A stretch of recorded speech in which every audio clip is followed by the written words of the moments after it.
Hello, this is Decolonizing Our Mind, the podcast presented by Julia and Marika.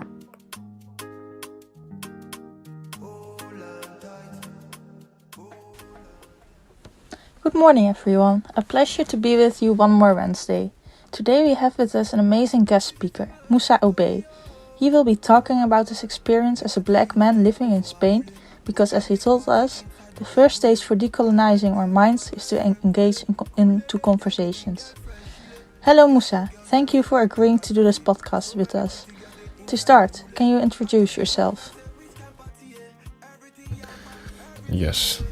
So, as I've said, my name is Musa Obed. I'm 21 years old. I studied global studies in Universitat Pompeu Fabra, and I just graduated in this year, that is 2021. And I'm Nigerian. Yes. And concerning my identity, I would say, I'm Nigerian, a Christian, so I think those two is pretty much sums up who I am. Thank you so much for that introduction. So, our first question is: have you ever experienced racism within the Spanish society? And if so, could you explain any specific case where it happened to you? I think that racism in Spain is a very interesting topic on different grounds and different levels. So to kind of put the idea in the way I want to explain it is, so in the United States you have people that can identify with both places, right? And they still experience problems, right? For example, you can have a Nigerian American or a British American or a Senegalese American, right? There's always that dual connection that has been allowed to exist in the country, right? Because in a way the country has assimilated itself to become a nation which accepts cultures, which accepts diversity in essence. But in Spain, what you see is that the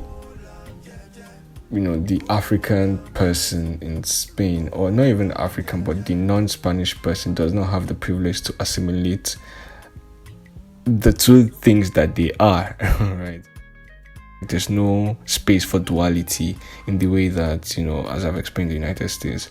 So what does this mean? I think that we need to remove nations from their ideas of a single people. I think, that idea is very critical and it's very important, right? Because it keeps the bond and unity, and to a larger extent, it maintains peace.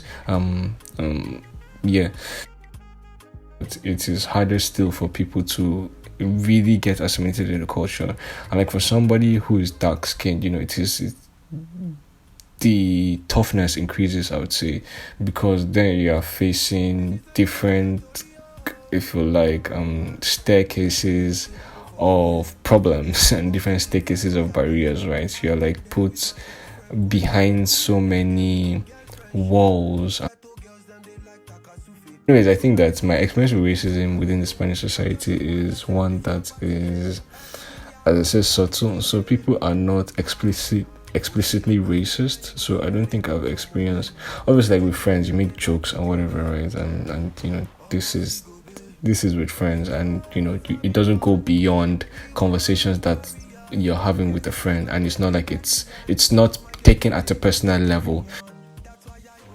The racism in Spain is more like mind-based, so people are very conscious of racism in their minds, right? And because they are in their minds, their actions show it, even though they say they are not, right? So the thing is that what you believe in your head will expose you in real life through your actions, right?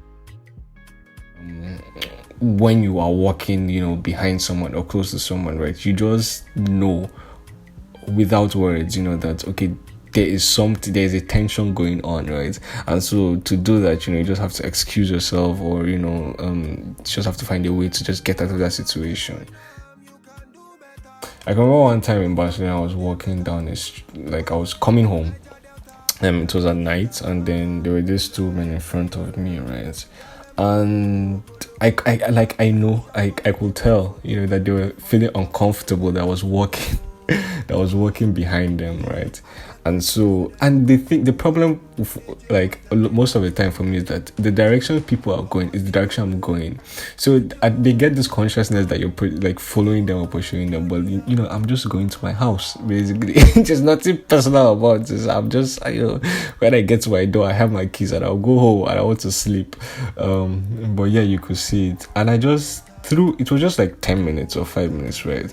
But through constant checking backs, through constant looking and making sure everything's in order, getting their bags titled to themselves, making sure that they are more protected, if you like, right? You could just, no words were being spoken, right, but the actions already tells what the situation is about.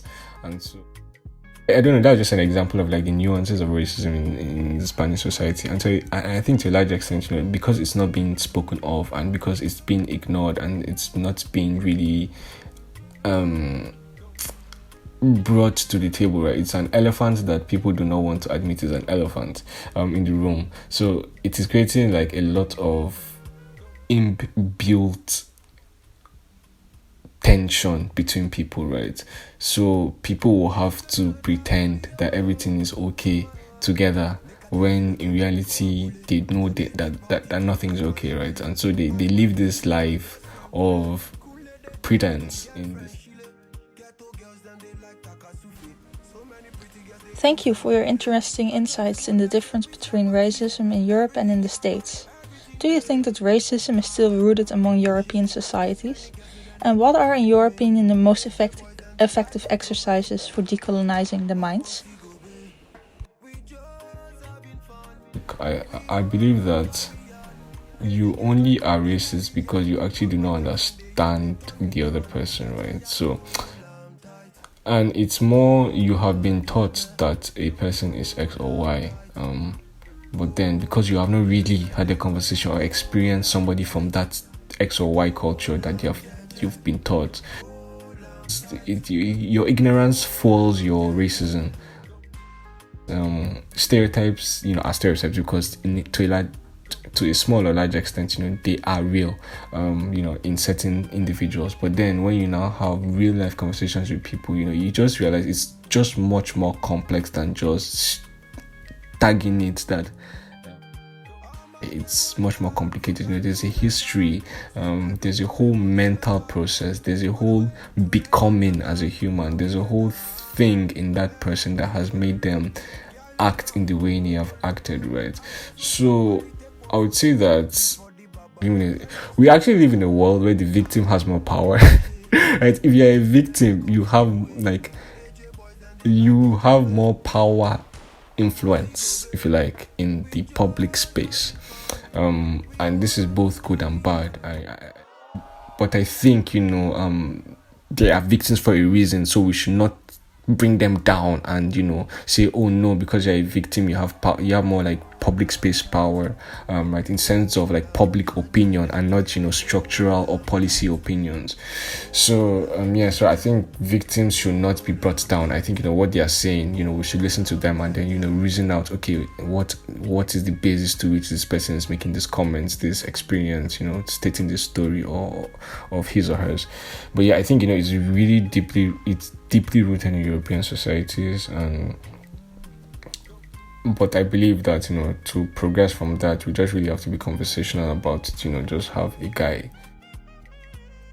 But that's just a very straightforward solution, I would say, right? Of course, there's the institutional aspect and the structural aspect to which racism can be decolonized. But I think for the mind state, to overcome the decolonization, to reach the stage of decolonizing the mind, you have to have more knowledge, right? Or in another way, you have to have better knowledge, and that knowledge cannot be driven from your own prejudice now, or like your own thought patterns, right? So I think, it is deeply rooted, but it can be overcome. Can the mind be decolonized in this sense? It will be hard because you have those things in your head, but it is not impossible. And I think, for the future, I've already stated, like, conversations will go a long way. And not just conversations, but I think, beyond conversations, then you have to really think about how you can make sure that people are protected. But yeah, I don't know how you guys will really deconstruct everything I've said, because it's like there's a lot in between. But yeah, I hope I've answered the question. Thank you. I totally agree with you that racism is rooted in ignorance and simply not knowing about other people and talking to other people. Thank you, Musa, for being part of this conversation and sharing your ideas about racism in Europe. I found your views very insightful.